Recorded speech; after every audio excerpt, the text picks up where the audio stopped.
Hello అందరూ, ఎలా ఉన్నారు మీరు? ఈరోజు సింపుల్గా ఇన్స్టెంట్ దోశని తయారు చేసుకుందాం. 2 కప్పులు వరిపిండి, 1 కప్పు మైదా, 1 కప్పు బొంబాయి రవ్వ, కొంచెం శనగపిండి, తగినంత ఉప్పు, కొద్దిగా జీలకర్ర, పచ్చిమిర్చి వేసి అప్పటికప్పుడు ఇన్స్టెంట్ దోశ అన్నమాట. ఇప్పుడు దోశ అన్నది వేసుకుందాం. అంటే ఇన్స్టెంట్గా అప్పటికప్పుడు ఏమైనా తినాలనిపిస్తే చేసుకోవడానికి. పెనం బాగా కాగిన తర్వాత ఇలా కొద్దిగా నూనెను వేసుకొని చూడండి, మన దోశ దానంతట అదే వచ్చేస్తుంది.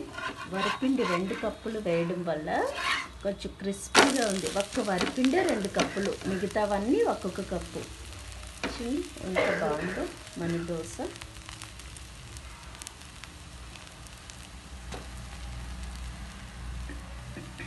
ఒక్క కూడా కొంచెం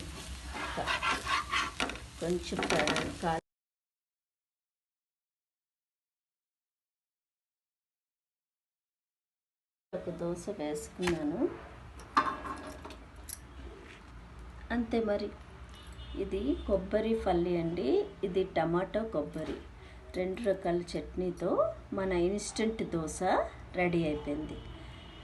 ఎలా ఉంది ఏంటి, మీరు కూడా ట్రై చేయండి. నిన్న త్రయోదశి, ఈరోజు చతుర్దశి, రేపు కార్తీక పౌర్ణమి, జ్వాలా తోరణం.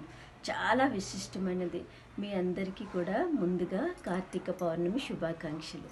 మీ అందరూ కూడా చక్కగా మీ ఇంట్లో సంతోషంగా కార్తీక పౌర్ణమిని జరుపుకోవాలని మనస్ఫూర్తిగా కోరుకుంటున్నాను. రేపు కార్తీక పౌర్ణమి మా ఇంట్లో ఎలా పూజ చేసాము ఏంటి రేపటి వీడియోలో చూసిద్దాం.